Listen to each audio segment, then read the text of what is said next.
The first rule in grip sport is you tell everyone about grip sport. Crushing, pinch grip, thick bar, wrists. If the best guy in the world can't lift 100 pounds on it, I don't give a shit about it. All right, so welcome back to another episode of the Grip Show. I got a recap, and not that certain competitions are bigger or better than others. I'm not trying to say anything like that, but this year for Grip Sport International, the regional championships were implemented, and the regions were kind of broke up into different categories to kind of promote. I don't say local competition, but more regional competition, and kind of create a sort of a ladder or a system kind of moving up from, like whether it be regionals to nationals to the North Americans and all that. So these competitions have been underway, and Jaland been on the show several times, but yes, so everybody, Jaland Worley, Dubya Grip on Instagram or wherever else. I don't know what other platforms you're doing, but probably at least IG and YouTube, right? Yeah, that's basically it. Okay. And the grip board. Okay. Yeah. I got, grip board. So Jaland took on the task of hosting Rocky Mountain regional championships. So that would cover, most of those like states out that way. So we have like Montana, Idaho, Wyoming, Nevada, Utah, and Colorado. So, and those are huge states as well, as far as, population and land wise stuff. But yeah, so that was, basically anyone in that area could come in and basically, battle for the regional, championship. This is the second year you've done Dub's Grip Classic. So this was the second iteration of that, but then you basically just paired it with the Rocky Mountain Regional Championship. So, Yep. You just want to talk about kind of running this competition for the second year, the news of regionals being brought forward, and then kind of how you approached, I guess, just throwing this competition together. So last year I decided I should do more as a promoter and not just an athlete in the sport. So I put together my first competition last year. We did it in Colorado Springs, just like we did the one 3 weeks ago. I found that that's just kind of a better location for everyone, especially since this was going to be for the Rocky Mountain Regional. I thought keeping it in Colorado Springs was a good idea. We chose Colorado Springs last year because my co-promoter, he had his gym there and he offered it up like free of charge to show up and live there. So, but then we had a lot of people turn out, and a lot of the people who started or a lot of people who tried grip for the first time last year from Colorado Springs, they were interested in competing this year. So it just made sense to keep the competition there, even though I live north of Denver.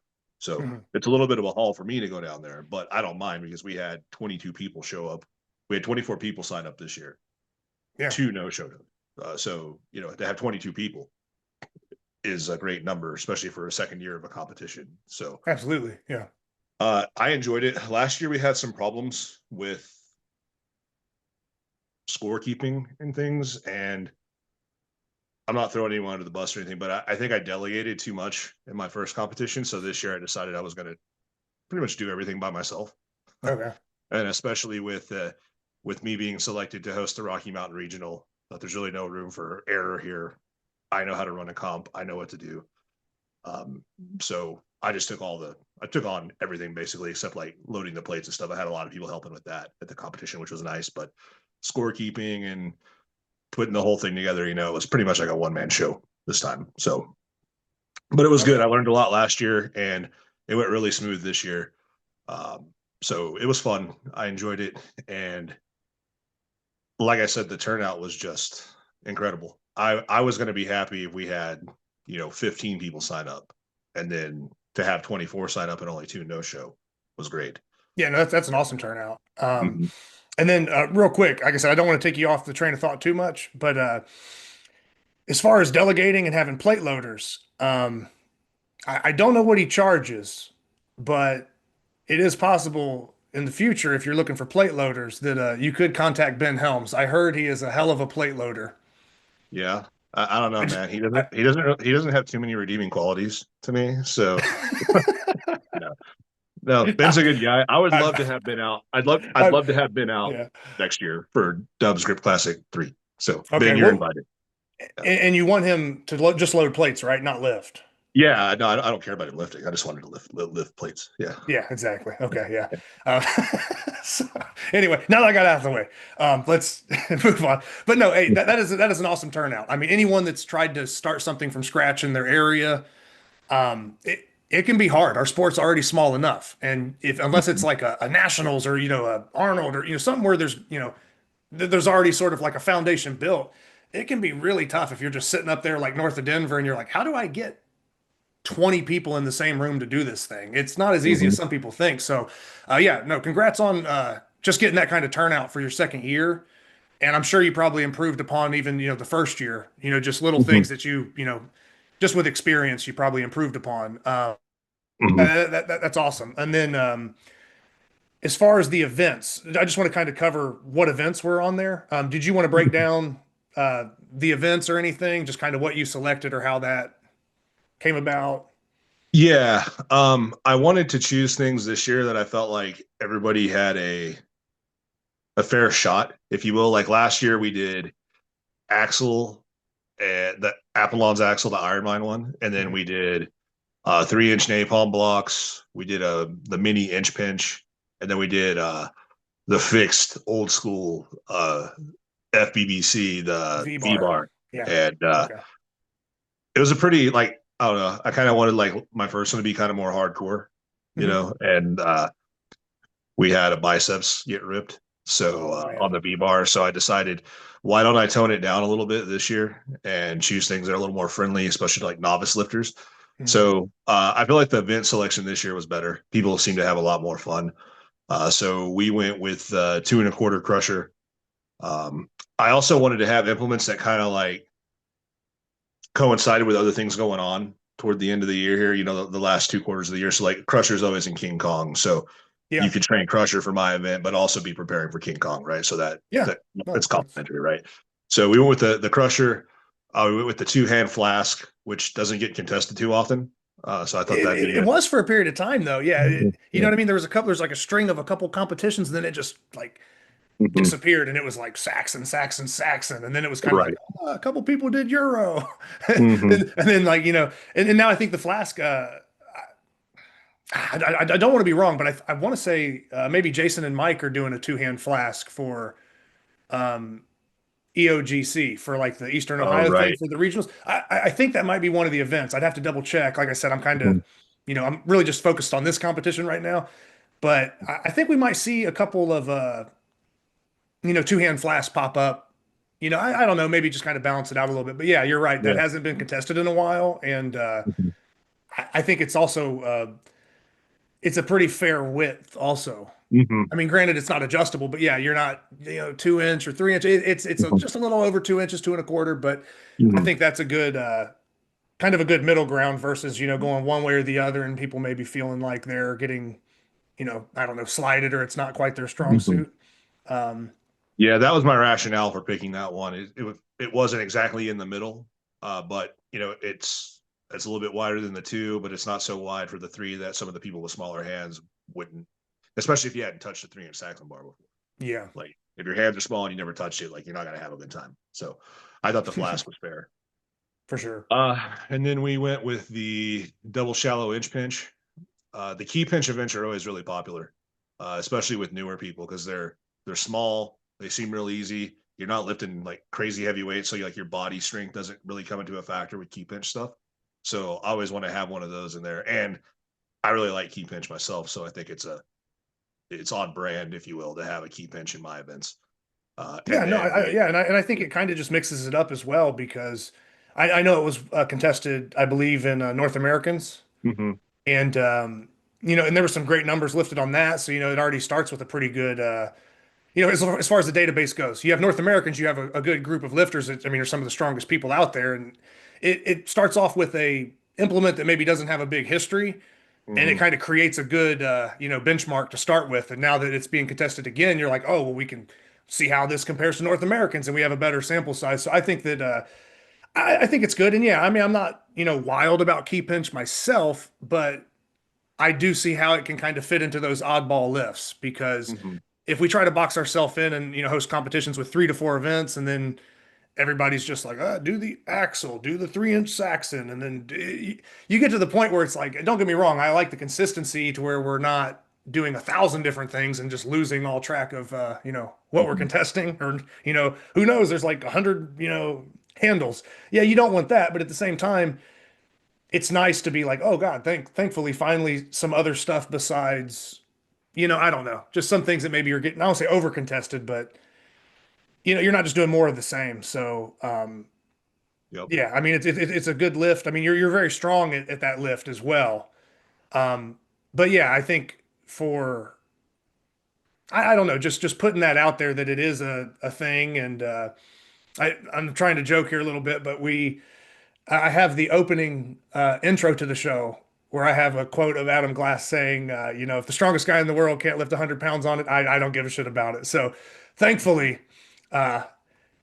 you, Jason, some of those other guys, when you guys broke it in at North Americans, lifted well over 100 pounds on it. So I guess it at least meets the criteria for Adam. I'm kind of just joking about that. That's not like an official thing, but it was a funny quote. So although it is kind of a trinket lift to some people, I mean, there's people, just in a weird pinch grip, you're pulling 130, 140 pounds or something wild on it. I mean, it's pretty impressive, and it is pretty cool. So I think that that's good. Now, if everybody was like dropping off at 37 pounds, it might be like, maybe not contest that. But I think it's unique enough in that oddball lift category, and then the weights actually get heavy enough that it's still kind of, it's still, I don't know. I think it still can be appealing and kind of, check a lot of boxes for an event. Sorry to ramble about that, but No, you're good. I think it's a good call too there, and that's coming from a not a key pinch expert. Yeah, I think it's a good event.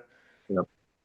But And then- I mean, just a little bit more on the key pinch. Like, it's really cool to watch people who've never done grip before and maybe never even competed in a strength sport before.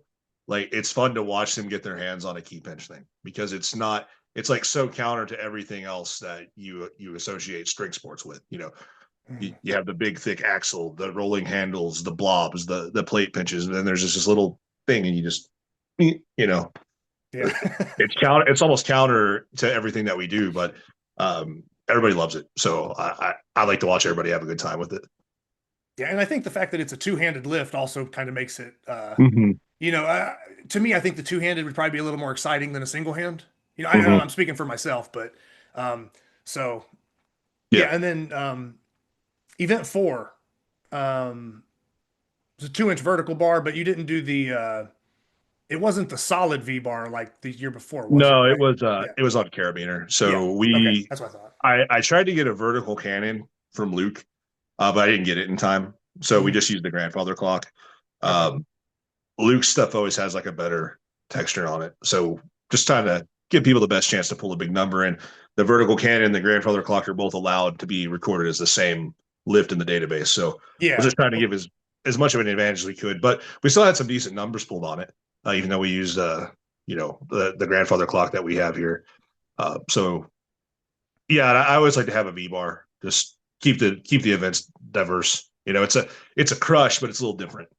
It's not like the crusher or the axle or anything like that. It's a little bit different, unique.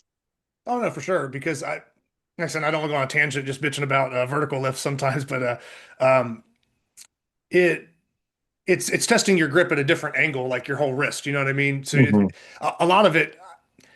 Don't get me wrong. Yeah, strength is a big component of it because you got to squeeze the thing like everything else in grip. I mean, you got to just squeeze as hard as you can or whatever, or position yourself and all that. That's, I mean, it goes without saying. But how hard can you squeeze with your hand down at this angle? And it's just testing something a little bit different. So yeah, you're not.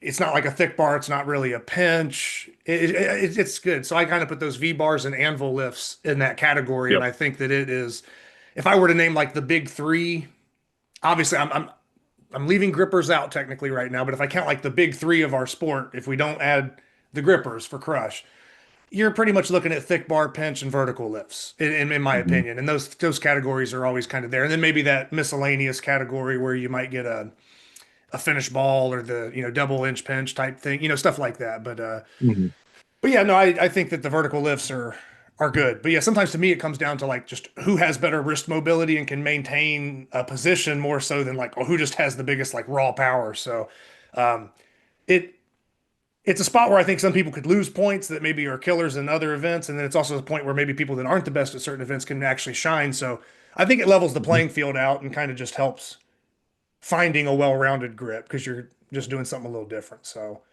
like I For said, sure. I'll try to speed this up so I'm not slowing you down talking about every event for 5 Oh minutes. no, you're fine. Yeah. Yeah, so those are the events. The reception was good. Everybody had a great time. So, I think that event selection is, if you're if you want to promote something, maybe you've never done it before, like maybe use this as a template to try to build your own competition, a diversity of Mhm. events. Because I got a lot of great feedback this year from people, more so than last year. Okay. Yeah. Yeah, it was good. So yeah, if you want to run through just like the top three in each event. Yeah, no problem. Like I said, I got the stuff here with me, Yep. and you can kind of highlight some stuff. So, and like I said, I'm not sure exactly how categories maybe were broken up by weight or whatever. So I'm just going to go with what I have here. But I believe the first half of this should be like the women's side. Yeah, Um, yeah. Start with the women, then the men are at the yeah. bottom. Yep. So if we're going by weight class for women's 63 kg, it looks like there was only one competitor, Mhm. Kim Van Wagner. Yep. Um, And so, I mean, she would have, obviously won the class or whatever. And like I said, I don't know if she like lifted PRs or what you Yeah, know, I think she hit 3 PRs this time. She's okay. been training very hard. She always comes out for King Kong and any of the events out here. So she works very hard, and she's kind of a staple of the competitions out here. So it's always great to see her. Okay. And then, like I said, I'm just going off what's on the sheet here, but it says, Yep. for age 58. So, uh, Mhm. there's not a lot of, the 50 plus women's lifters, for like a master's category. So I'd be interested to see like in the database if there's I don't think the database has a master's category. It might have like master's records. Mhm. I'd have to double check some of that, but it's just cool to, like I said, I mean, one of the things we're constantly hearing talked about in the sport is more women's participation, but then also, it's good to see, people older lifting and still showing up and doing these things kind of for those master categories, just to fill out some different stuff. Yeah. And then going up to the 84 kg class, uh, hopefully I pronounced this all correctly, but Trina Ruland Mhm. and Kelsey Sherman for that Yep. weight class. Yep. That's pretty competitive battle between them. Trina came out on top. Kelsey just started grip last year, and she's come a long way with her lift. She trains a lot of strongman stuff. That's her main focus. But Okay. anytime there's a grip competition, she always comes out, and she's improved every time. So it was good to see her improve. And Trina's been to a couple of arm lifting USA. I think she's at the Olympia last year. And she's very strong overall, just a very strong person. So it Yeah. was fun to watch them battle. Yeah. For that one, yeah, it looks like they were really, I mean, separated by like 2.5 kilos on a couple lifts, 5 kilos on one lift, and the only real decent gap was on the crusher. Yep. But other than that, it was within 2 to 5 kilos on everything for that. So pretty close jumps there for Mhm. that one. So yeah, I could see where that would be a close battle. And then going up to the 100 kg class, first Jamie Shama. Hopefully Yep. Shama is how I pronounce it. Yeah. Mhm. Shelby Delp. So yeah, Shelby Delp, and then Chantel Gray Mountain.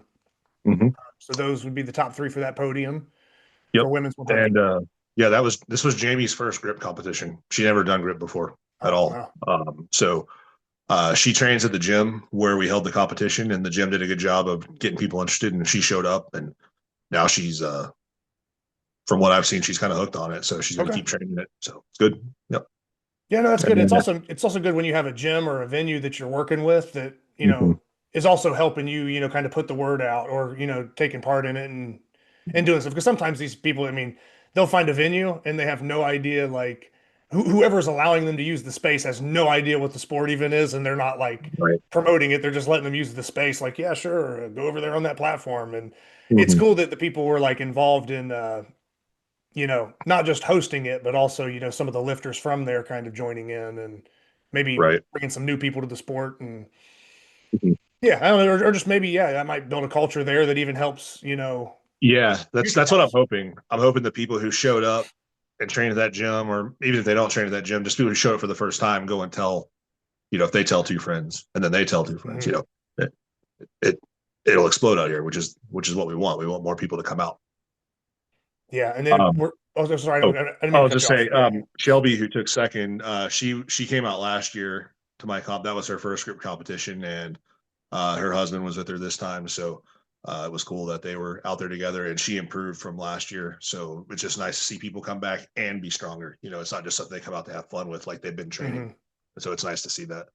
And then Chantel, she's actually an arm wrestler, and Okay, so yeah. their crew came out with Sarah, because Sarah's dabbling in arm wrestling now.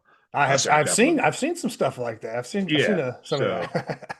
so Sarah brought her arm wrestling crew out, and Chantel's just like fallen in love with it. She's actually like training with Sarah like weekly now on grip Oh, stuff. So that'll be real cool. good. And if she trains with Sarah, I think just her path to improving Oh we know yeah. how it is. I mean, if you get in a room with somebody that's strong, like that's kind of what you're seeing. So you just kind of become like accustomed to it. Like, oh, well, that's a good number. And you're like, well, not everybody else has lifted this. I mean, not everybody's lifting what Sarah's lifting. But if that's who you're in the room with, that's what you're exposed to. Mhm. It's going to bring your level up a lot. So that's something to kind of keep an eye on. If they stay training together and everything, Mhm. I'd be interesting to see, where she's at maybe 6 months or a year from now if she's kind of getting pushed and lifting with Sarah. So, Yep. yeah, something to keep an eye on. Speaking of Sarah, she took the 100 plus category and is the regional champion overall. So that's the Yep. women's overall, regional Mhm. champ for the Rocky Mountain thing. And I don't know that we have a term for it, but Sarah is as of now. We'll see what the general can pull off later, maybe. But as of now, I think Sarah's the only person to win regionals, nationals, and North Americans. Yeah. So we don't have a name. We hat trick. I don't know. We could come up with something maybe better. But yeah, so she's pulled that off by doing the regional. I know that she already had the two titles from before, and this is kind of a smaller region, so not a Mhm. surprise that she took it. But yes, technically, if we're going by region and title and whatever, she's the first person to accomplish that. So yeah, Sarah took first there, and had Catherine Kelly also competing in her weight Mhm. class. Yep. And it was Catherine's first time out as well, and to So be it's a following. decent amount of first time lifters. Oh yeah, yeah, Yeah. it was great. It was great. And so just for those new people to have exposure to Sarah is huge, and they can see what the top looks like, and you can pick up a lot just from watching somebody so experienced lift. So hmm for your first grip competition, there couldn't be anybody better there for you to learn from and watch for your first time. Yeah. Um, and then if we break into the men's side, anything else you want to mention about the women's lifters? Like I said, a lot of first time lifters, but also some experienced lifters that you're seeing them improve. Um, Anything to add? it's like every other competition, like the Arnold or the Olympia. Like the women are just so much more exciting than the men. It's just so much more fun to watch them battle, and I it's great. I love how so many women are interested in the sport, and I want to do what I can to try to expose more of them to it, because it's just fun to watch. So I really thank all of them for coming out. It's a good time. And like I said, I don't know maybe why that is, but maybe part of it is with you being sort of up there at the top on a lot of these things. Maybe the men's lifts aren't that exciting to you because like you're in it. You know what I mean? Like you're kind of like in the fire, somewhat. I mean, Could be, yeah. so I mean, what I'm getting at with that is like you're not really like, not that you're not like, oh, when the lightweights are lifting, you're like spectating because they're not really your competition. But if there's like a room full of people and everybody's going at it, you're basically like right there with the best overall people, you know. Mhm. So you're not really like, oh man, I want to kind of see, it's exciting to watch the guys do that. You're like, no, like I'm like people are watching me at that point. You know what I mean? For you at Mhm. least. So it is kind of nice, I think, sometimes if when you're not in the zone or you're going to battle and trying to lift with everybody. I think it is kind of cool to sit back and watch other weight classes, or like I said, watch the women's lifters, and it does get exciting because you're not really looking at it from a like I'm competing directly with them, so you can almost kind of kick back in fan mode a little bit and kind of watch Whereas like Yeah. if I'm watching guys lift, I'm just like putting myself up there like, oh, what the hell would I be lifting? You know, and it almost becomes more competition than like Mhm. exciting. You know, sometimes, no, don't get me wrong, it does get exciting for certain things, like I said, because we have different weight Mhm. classes. But if there's like an overall going on and you're lifting yourself, I'm at least that's me. I'm usually kind of like, you know, it's cool to watch, but like I'm also like trying to beat these people too. So Mhm. I'm in my own little Yeah, that's thing. fair. I mean, you could be absolutely right about that. I just know it just seems like there's just the battles are closer on the Okay. points, and they just get so much more hyped up than we do because we just get up there like grumpy, lift it, like they're, I don't know. It's just different. I really enjoy watching them. Yeah. Now, for that, talking about the excitement level. So what you're telling me is when you guys were hosting this venue, and these women are going back with these close battles, are you telling me they had as much energy and excitement as Jason Dingy does when he lifts? Almost. Almost, they just couldn't quite match that intensity. Almost.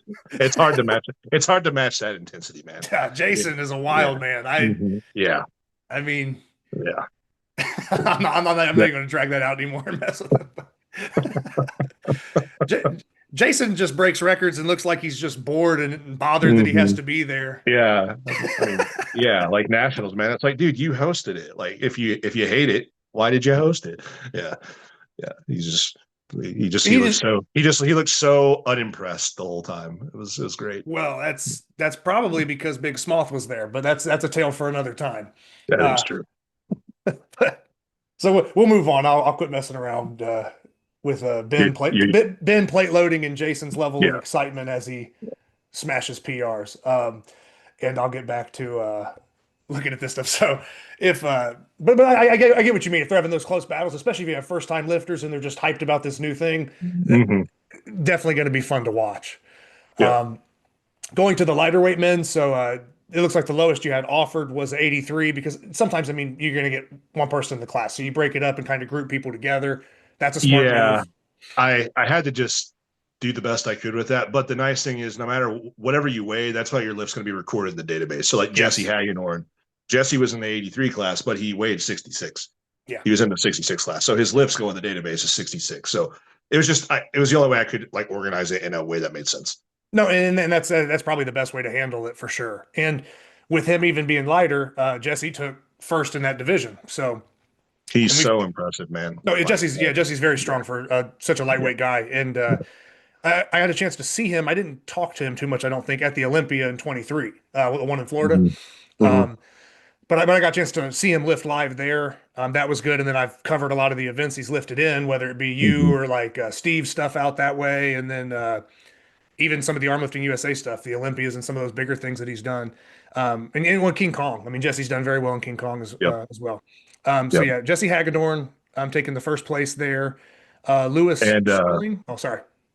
just notable about Jesse, I believe he set 2 weight class records Okay. on the flask as well as the double shallow inch pinch. Yeah. I know the flask for sure. I Okay. know that was a new record.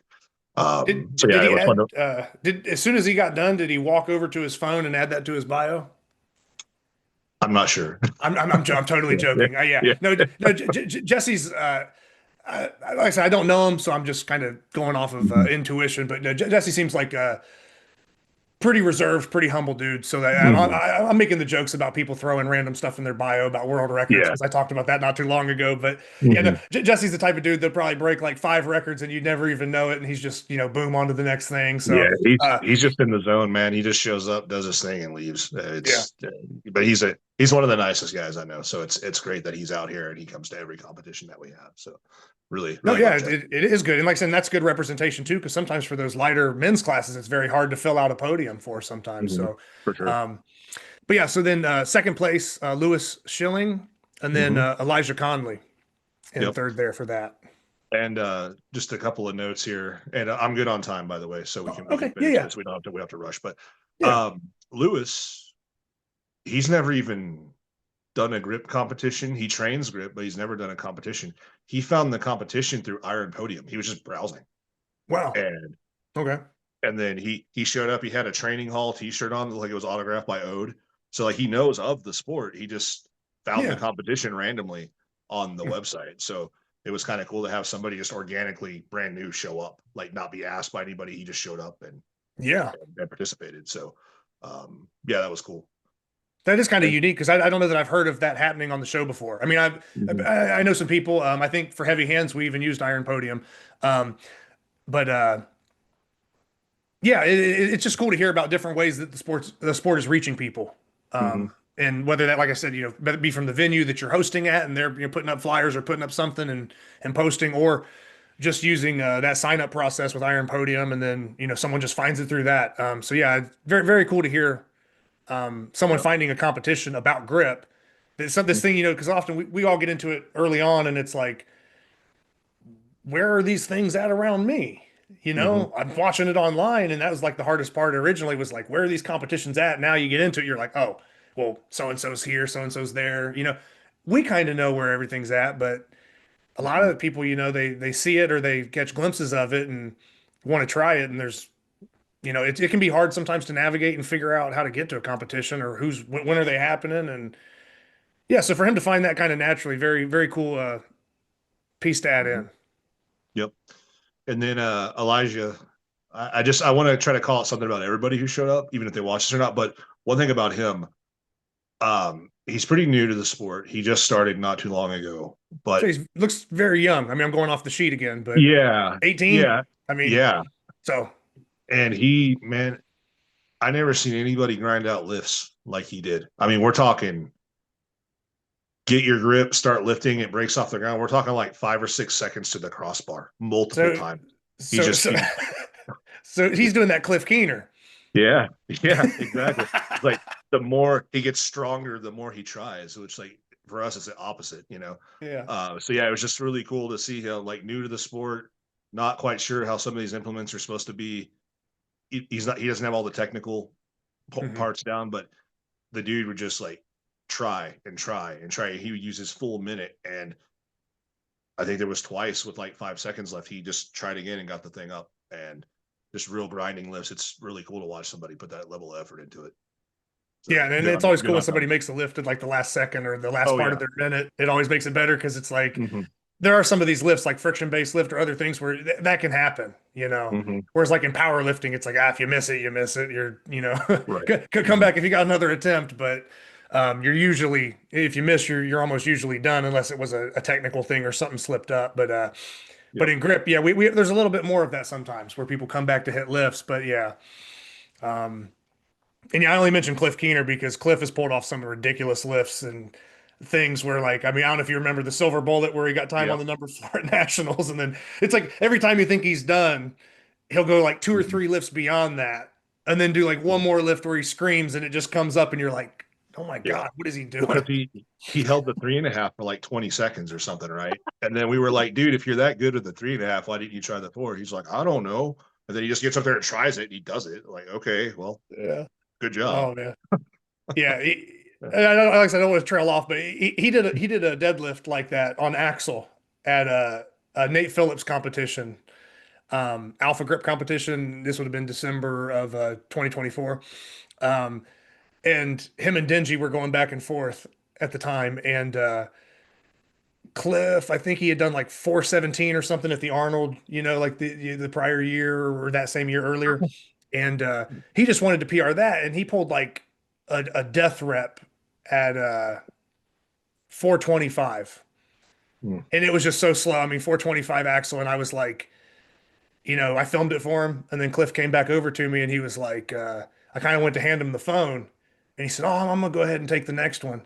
And in my head, I'm like, "Dude, like you ain't breaking the next jump off the ground." In my head, that's what I was really thinking. Hmm. I'm like, "Oh, I'll record it for you." So I just held his phone, waited for him, and dude, he made the 435. The next jump, he made the 435 look almost easier than the 425, but they both were just like, I mean, death reps, just a full, yeah, just those grinding Yeah. reps where you're like, but his 425, I was like, no way this guy's going to go up and do this again. And he did. And it was like the same. And I was like, I'll never doubt Cliff again. Like No. if he goes back up and it's like running to the end of it, I'll never doubt that guy again. And like Nationals just like further reinforced Hmm. that because he did that several times again at Nationals. And I've watched him lift probably about 5 or 6 times in person. And it's like, that's his theme. He does it Yeah. consistently.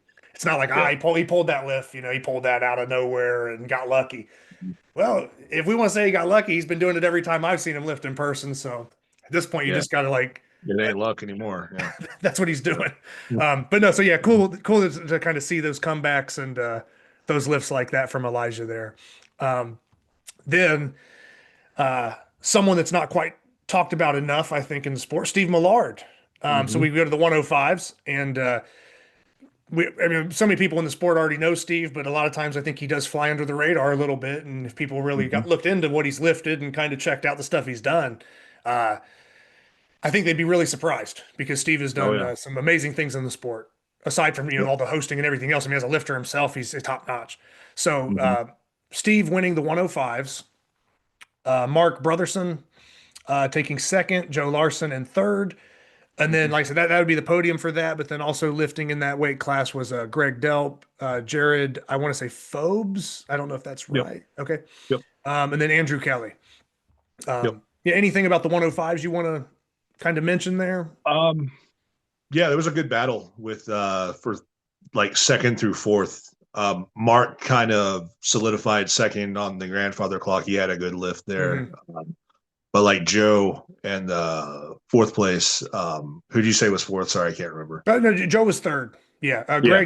Greg Delp was fourth. Yeah, so in that Joe and class. Greg really kind of had a battle there, and Joe did a great job coming away with third, and Greg was very impressive as well. And what the nice thing about Greg was, like, this is his first grip competition, but like after every event, he would come up to me and he has like some good questions to ask about what he can do to improve. So we'll probably see him next year at my next one and maybe other events out here. And I can tell he has a really good base strength from, I think he probably does strongman or powerlifting or something. So just got to get him reps and technique, and then he'll be pretty good at grip. So that was cool to see. And then I'm just checking some of the bigger lifts there. I mean, man, yeah. Like I said, I don't want to go trail off too much, Yeah. but Steve had a great inch bench, double shallow inch bench lift. It was yeah, a real grinder. It says It was a real 51 kilos. Yeah, I'd have to it do was the a math, real but then grinder for a little him. over And one, was that a little over 110? yeah, Like yeah, 112 or maybe? it was a real grinding lift for him. So he did great on that. And then his grandfather clock was good. Dude, and also, I mean, I don't know what he's lifted in the past on it. I'd have to check other, sheets for reference, but I mean, 95 kilos, 209. I mean, 209 on the crusher ain't bad either. Yep. I mean, Yeah. that's a pretty damn good lift. Yeah. But like I said, I kind of expect that stuff from Steve just because I mean I'm aware of his lifts, so I know kind of what he can do. Yep. So it's not surprising to me. But yeah, it's always usually Yeah. pretty consistent and well rounded. It's cool. It's cool to watch the old man beat up on the young guys. Right? Yeah. Yeah. No, it is kind of a funny thing because a lot of sports we kind of think of the window or that prime era is like, younger, college athletes or, in your 20s, late 20s, or maybe you're that early 30s and that's where you're like peaked. And then you're in a sport where you have somebody and, in Steve's case, I mean, he's 60. So you have a 60-year-old that's like, hey, 18-year-old kid, come over here and watch me double your lift or something, and I'm not checking the actual stats to know that he doubled everything on so and so, but yeah, it is cool to kind of see some of the veteran lifters that are a little bit up there in age. Just I don't want to use the word like schooling the young guys, but just seeing what's possible because one, I think it motivates you when you're like, man, there was this older dude there and he was killing me, he killed me. It makes them want to lift more, but then also it's like those younger people can see that the sport has a longevity where like, oh well, I have a ton of time to really improve. Also, it's not like, hey. Like you're like an NFL running back or something, and it's like, hey, dude, by the time you're 30, you're probably about done, or depending on how much abuse you take. But yeah, anytime you can kind of see a long future like that, I think it motivates lifters from, getting beat by an older person, but then also knowing that like, oh well, I can train this long enough to be that person too. Is a cool thing. And then, like I said, if there's anything else to add to 105s, just like I said, you can yell at me and throw it out there. Yeah. And then we get up to the 120 plus, and have you. So congrats to you for taking first on that, and that puts you as the regional champ. So congrats on being the first Rocky Mountain regional champ out that way. Like I said, and I know you've competed so much and you've done a lot of other competitions, and you hosted this one, so you're competing in your own thing, and it probably was a, I don't know, I'm gonna say a headache, but trying to kind of figure out, do I compete? Do I not? I got to run this. That can mess with people sometimes, but yeah, I think that since this has been a newer thing, kind of implemented this year for the regionals, it's good to see this level of a turnout, and it's good to have this kind of standard or bar set to where, yes, there's a lot of new lifters, yes, there's a lot of potential coming out, but with you and Steve and people like that, and like Sarah, like that's a great representation in general for a region. And Hmm. you can't help who lives where. I mean, you might live somewhere and like, hey, I'd have been the regional champ if I lived in Tennessee. It's like, well, sometimes you live where the strongest people are, and that, is typically to me, I would say it's a benefit because you're going to be around them and you're chasing them, and that's going to bring the Hmm. best out of you. But for placement, you might have to go a couple years and not podium, before you can rise up to that level or something. So, um, Right. yeah. So like I said, I know it was your competition and it is a regional thing, and you've competed in bigger national and bigger pools, North Americans and Arnold's and stuff. So, but still, I think that that's important that not only did you put it together, but you putting up some of these big lifts and just kind of setting a standard for the region, I think is important. You know. Yeah, I was torn, man. Like honestly, at first I didn't plan on lifting because Hmm. it's like it's my competition, and I was looking at it like I kind of like I don't want to talk about myself too much, but it's like I win all the time. Right. I win all the time out here, right? And so I Mhm. thought, wouldn't it be cool to like bow out of this one and just run it, and then let Yeah. somebody get a chance to like win some new title, this regional title, Hmm. you know, give somebody that experience of like winning, and that's where I was operating from. Like I just wanted to like try to make it as fun and enjoyable as possible for other people. But I got some really sage advice from Steve and Eric and a couple other people. You and I talked about it, and Yeah. Yeah. it was like the strongest person should win, and Hmm. so in the midnight hour, they convinced me to go ahead and do it. So I didn't even train. And I was trying to organize the thing, and I lifted super heavy like 2 days before. Like right Yeah. after I finished my squat and deadlift workout, that's when I had the messages from Eric, like, "Oh, I think you should lift." Like, then I talked to Steve, and he was like, "Yeah, you should lift." And so I was like, "Well, I have no nervous system. I'm completely fried. We'll see how this goes." Right. So I'm glad I lifted in the end. Like it was good. It was fun to get up there and participate with everybody and not just watching from the scorekeeper table. So Hmm. I appreciate the advice on that. And yeah, I would tell anybody if you feel that same way about whatever region you're in, like just do it. No one's going to care. And in fact, people were happier that I did lift because they want to watch me lift. They want to see me participate. So, Yeah. you know, I had the best intentions with my original plan, but turns out just show up and participate. That's really Yeah. the key takeaway. Well, and I mean, you had a great day too because you Mhm. ended up. Like I said, I don't want to mess this up. I want to get this right, but you set the I know you set the flask record and then Mhm. moved that up. Um, and I know, barrel strength had their own tracking and this.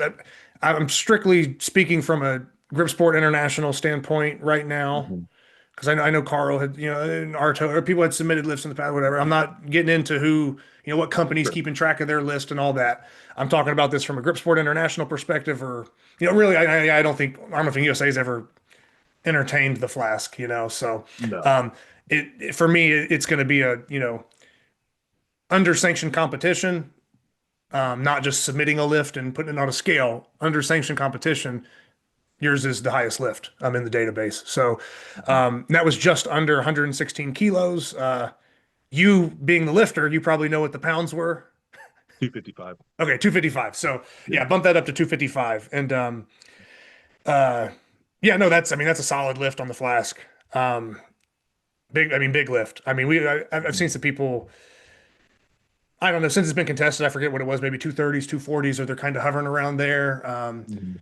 And but yeah, The record was 245. So who yeah, I had had that? Who had that uh, in there? Was it Joel Joel Dirks. Dirks? Okay, Yeah. yeah. I thought it was Joel's because I know there.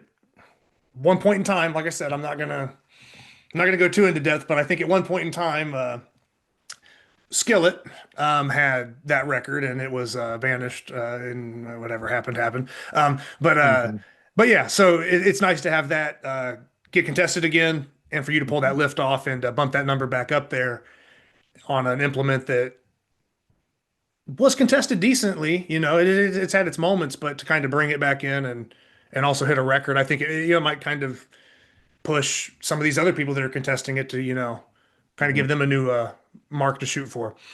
Sure. Um, but yeah, no, good overall performance. For you, you also had a really big crusher lift. I was going to point that out. Yeah, it was a really nice PR. That's basically the number I wanted at King Kong Okay, yeah, last year. So the fact I hit that totally fatigued and not even trained on it, it's looking good for King Kong this year.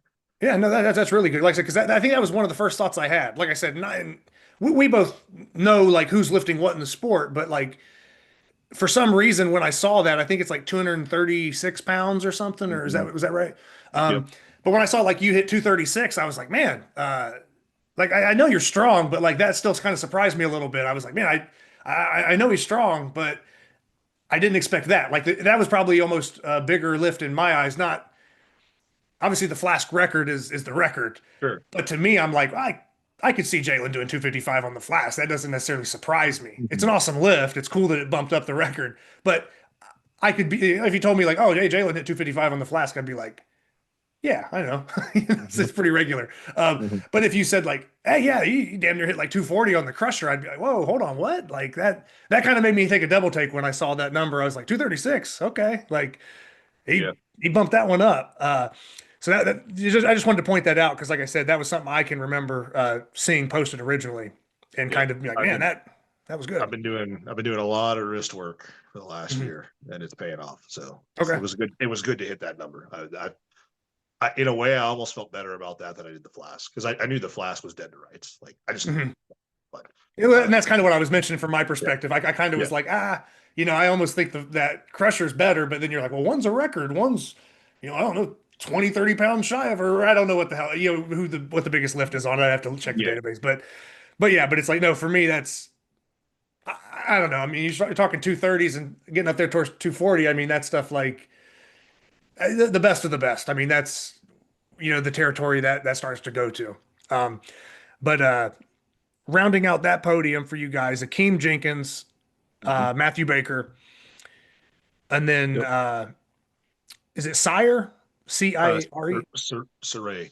Saray. Okay, I Yeah. figured I would probably mess that up. Mhm. Saray Brown, and then Jeremy Everding also Yep. competing in those events or that weight class. Yep. Um, yeah, and like I said, So, anything else to add for maybe that group of lifters? Like I said, you're all probably lifting together, but I mean you're divided up mhm. by weight class. But anything for that weight class?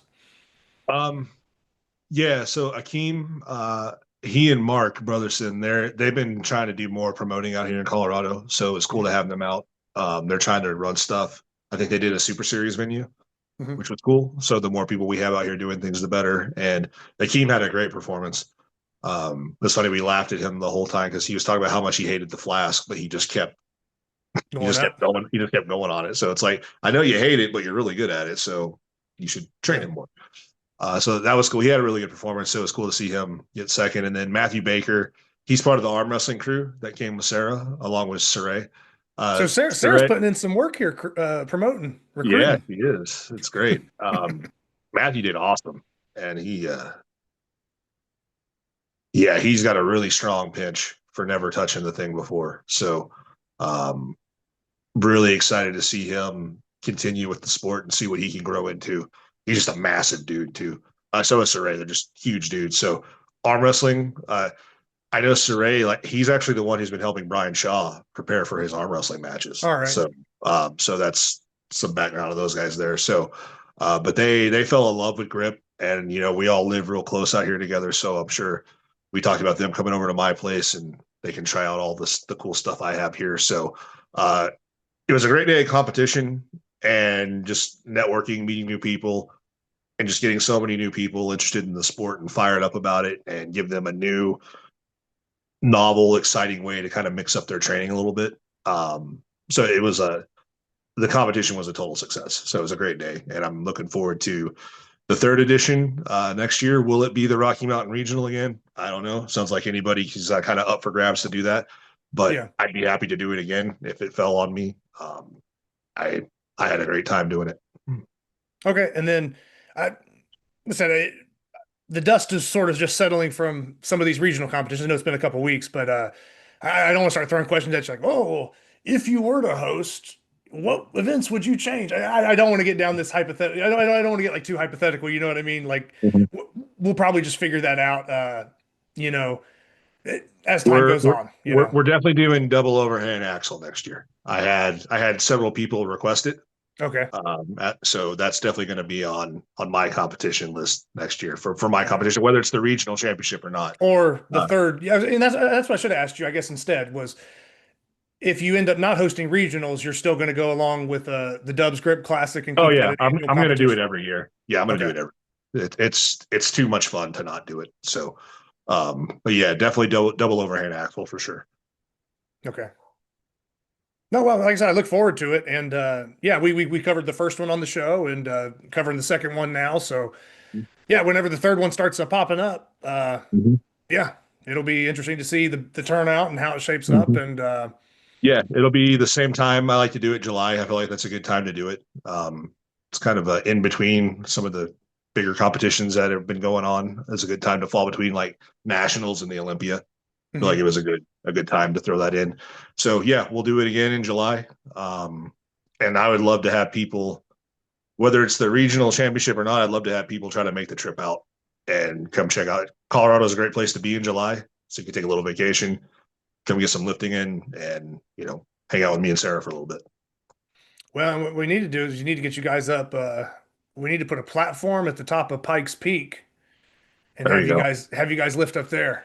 Hell yeah, at Got altitude. have Let's people do it. falling over, blacking out. No, I'm just kidding. But yeah, no, I've only been to Colorado Springs like one time. But it is a cool place to be or host a competition. And yeah, I know we were joking, kind of talking about Magnus.